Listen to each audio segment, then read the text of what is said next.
ቢትኮይን ወይ ድማ ክሪፕቶከረንሲ ዓለም ለኸ ኣፍልጦ ካብ ዝረኸቡ ግን ድማ ርድእነቶም ትሑት ካብ ዝበሃሉ ፈጠራታት ቴክኖሎጂ እዚ ዘመን እዚ ኣብ ቅድሚት ተሰራዕቲ እቲ ሓደ እዩ።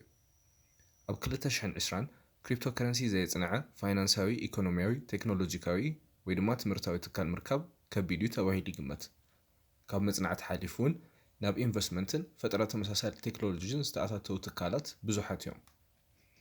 ዋላ እኳ ብዛዕባ ክሪፕቶከረንሲ ብዙሕ ሓበሬታ ኣብ ዝተፈላለዩ ማዕከናት ሚድያ ሃሉ እቲ ዝፈጠሮ ቅልጡፍ ምዕባለን ጫውጫውን ግን ኣብ ገለገለ ሰባት ዘይምንጻር ከም ዝፈጠረ ርዱእ ይኸውን።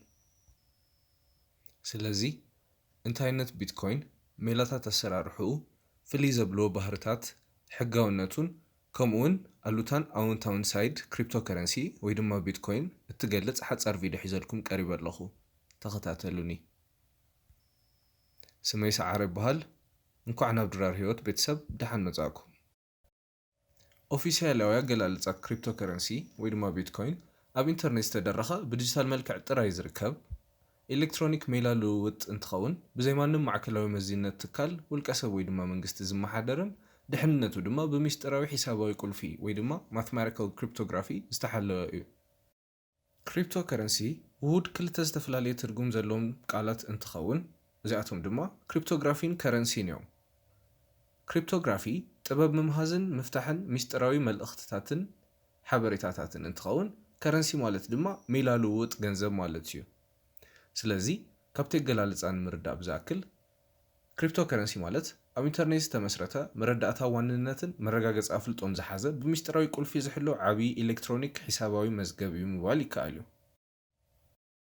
ንነዊሕ እዋን ሰባት ሸቐጣት ንምዕዳግ ቁሳዊ ትሕዝቶታቶም ብምልዋጥን ብምሻጥን እቲ ልሙድ ስርዓት ዕደጋን ከምኡውን ኣጠቓላሊ ስርዓት ኢኮኖሚ ኣካይዱ ምንባሮም ይፍለጥ። ሎሚ እዚኦም ሜላታት ልውውጥ ወይ ድማ ከረንሲስ ብናይ ወረቐት ገንዘብ ወይ ድማ ቢልስ መልክዕ ይርከቡ። ከምኡውን ኩል ግዜ ብዝኾነ ፋይናንሳዊ ትካል ወይ ድማ መንግስቲ ዝመሓደሩን ሙሉእ ንሙሉእ ኣብ ትሕቲ ቁፅፅር እቲ ኣመሓዳሪ ትካልን ምዃኖም እውን ይፍለጥ። ክሪፕቶከረንሲ ግና ብዘይማንም ማዕከላዊ መዚነት ዕላዊ ትካል ዝመሓደር ዲጂታላዊ ስርዓት ገንዘብ እዩ። ቢትኮይን ኣብቶም ነባራት ዲጂታላዊ ሜላታት ልውውጥ ገንዘብ ዝነበሩ ጸገማት ዘይማእከላዊ ምሕደራን ድርብ ኣጠቓቕማን ወይ ድማ ደብል ስፔንዲንግን ንፈለማ እዋን ዝፈትሐ ስርዓት እንትኸውን ለኣኽን ተቐባልን ሳናቲም ዝውውር ዋንነት ብውልቃዊ ዲጂታል ፊርማ ዘረጋግፅሉ መረጋገፂ ዋንነት ድማ ብዕላዊ ዲጂታል ቁልፊ ዝረጋገፀሉ ግልጽነት ዝተመልኦን ሽፋን መንነት ዝህብን ኣብ ማእኸሉ ዓብዪ መዝገብ ሒሳብ ዝሓዘ ስርዓት እዩ። ኣብ 2009 ዓመተ ምህረት ፈረንጂ ኣብ ዩናይትድ ስቴትስ ሳቶሺ ናካሞቶ ብዝበሃል መንነቱ ክሳብ ሕጂ ብዘይፍለጥ ጉጅለ ጸገማት ማእከላዊ ምሕደራን ድርብ ኣጠቓቕማን ዝፈትሕ ብተሪር ክሪፕቶግራፊ ወይ ድማ SHA-256 ዝተሓለወ ሓበራዊ መዝገብ ሒሳብ ወይ ድማ ፐብሊክ ሌጀር ፕሮሰስ ዝገብር ሶፍትዌር ኣማዕቢለ ክብል ንዓለም የፍለጥ።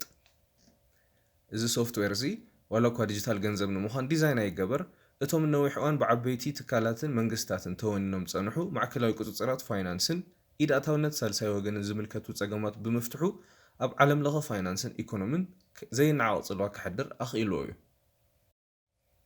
እዚ መሰታ ንመሰታ ንዝግበር ዲጂታል ፋይናንሳዊ ልውውጣት ወይ ድማ ፒር ቱ ፒር ኤሌክትሮኒክ ካሽ ሲስተም ዝተሰርሐ ሶፍትዌር ኣብ ዝኾነ ይኹን ክፍሊ ዓለም ዝርከብ ሰብ ብኢንተርኔት ርክብ ጥራይ ነቲ ሓባራዊ መዝገብ ምርኣይን ከምኡውን ኣትዩ ምስታፍን ከም ዘኽእል ተገይሩ ዝተሃነፀ እዩ።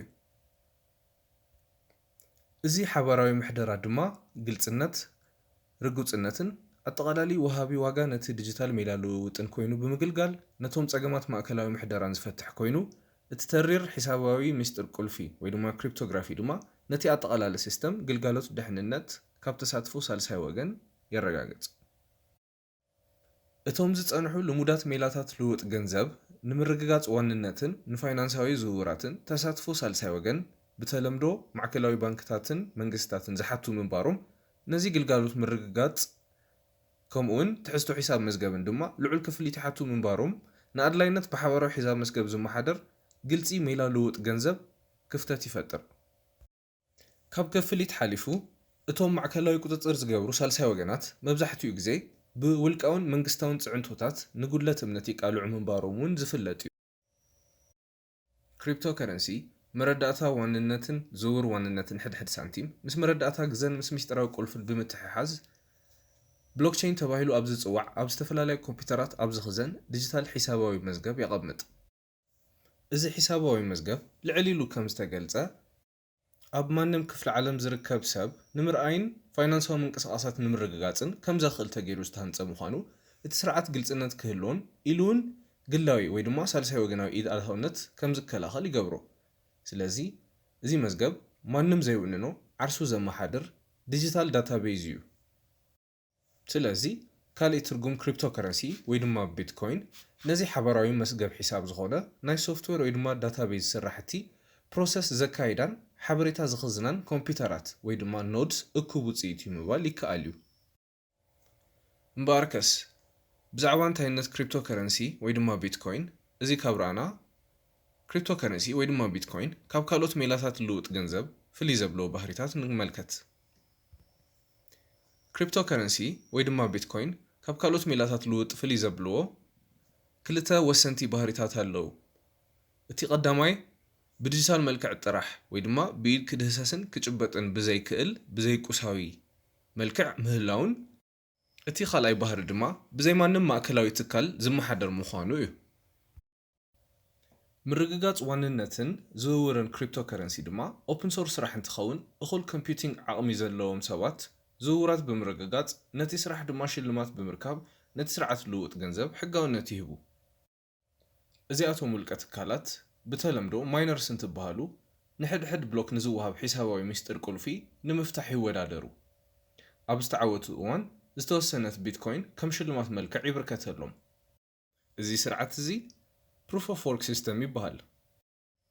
ነቶም ነዚ ዓብዪ ሒሳባዊ መዝገብ ሓይሊ ፕሮሰሲንግ ኮምፒውተሮም ብምልቃሕ ዝውውርን ዋንነትን ሳናቲም ዘረጋግፁ ኣካላት ሕድሕድ ፍታሕ ዝተዋሃበላ ብሎክ ዝተወሰነ ሳናቲም ከም ሽልማት ብምብርካት ነቲ ጻዕሮም ይክሕስ።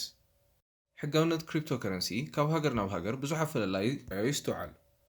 ኣብ ገለገለ ሃገራት ብምሉእ ሕጋውነት ናብቲ ልሙድ ስርዓተ ፋይናንስ ብምትእትታው ዓበይቲ ትካላትን መንግስታትን ብክሪፕቶከረንሲ ክፍሊታት ምሃብን ምቕባልን ዝውውር ገንዘብ ከካይዱ ይረኣዩ። ኣብ ካልኦት ሃገራት ድማ ብኣንጻሩ ኣብ ገለገለ ሃገራት ፍጹማዊ ዕገዳ እንትግበረሉ ኣብ ካልኦት ሃገራት ድማ ዘይንጹር ዕገዳታት ተገይሩሉ ይርከብ።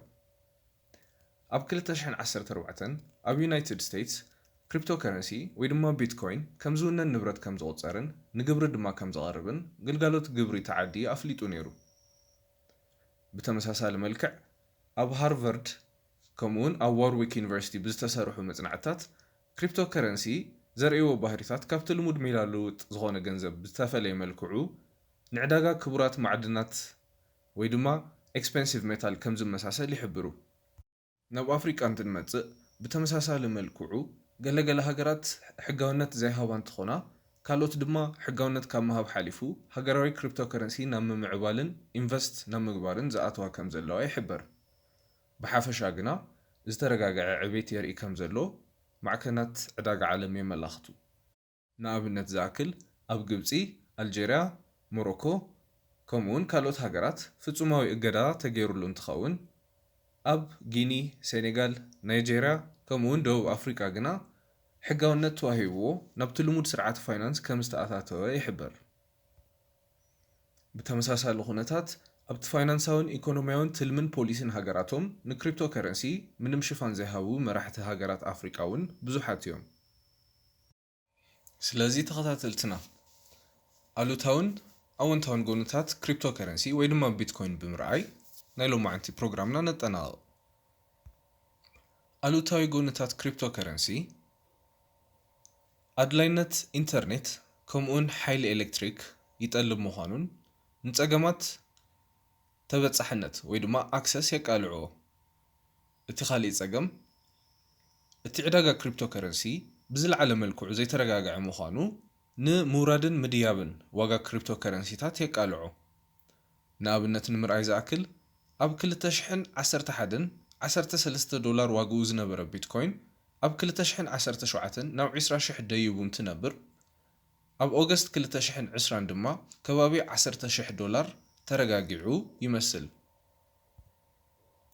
ሳልሳይ ኣሉታዊ ጎኒ ክሪፕቶከረንሲ ኣብ ብኢድ ዝደሓዙ ሞባይላት ወይም ስማርትፎናት ከምኡውን ኮምፒውተራት ስቶር ዝግበር ወይ ድማ ዝኽዘን ሓበሬታ ምዃኑ ንሓደጋታት ምጥፋእን ንስርቅን ዘቃልዖ ምዃኑ ከምኡውን ኣብ ተሓድሽ ቴክኖሎጂ ዘሎ ሕፅረት እምነት ዝተፈላለዩ ኣካላትን ወገናትን ክፋላት ዓለምና ከም ኣሉታዊ ጎንታት ክሪፕቶከረንሲ ክጥቀሱ ዝኽእሉ እዮም።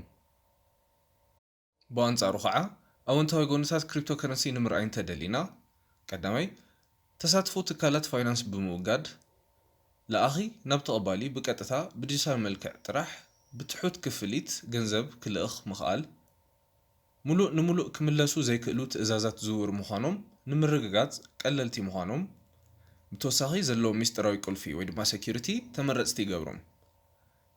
ሽፋን መንነት ምሃቦም እውን ከም ጥቕምን ጉድኣትን ዋላውካ ክረአ እንተኸኣለ ምሉእነት ድሕንነት ወናንነት የረጋግፁ። ብተወሳኺ ድማ ጠለብ ኢንተርኔት ጥራሕ ዝሓቱ ምዃኖም ዓለም ለኻዊ ዕዳጋ ክጠናኸር ዓብዪ ኣስተዋፅኦ ይገብሩ። ናይ ሎሚ ናይ ክሪፕቶከረንሲ ትምህርትና ኣብዚ ይጠናቐቕ። ስመይ ሰዓረ በሃል እንኳዕ ናብ ዳርዶት ቤተሰብ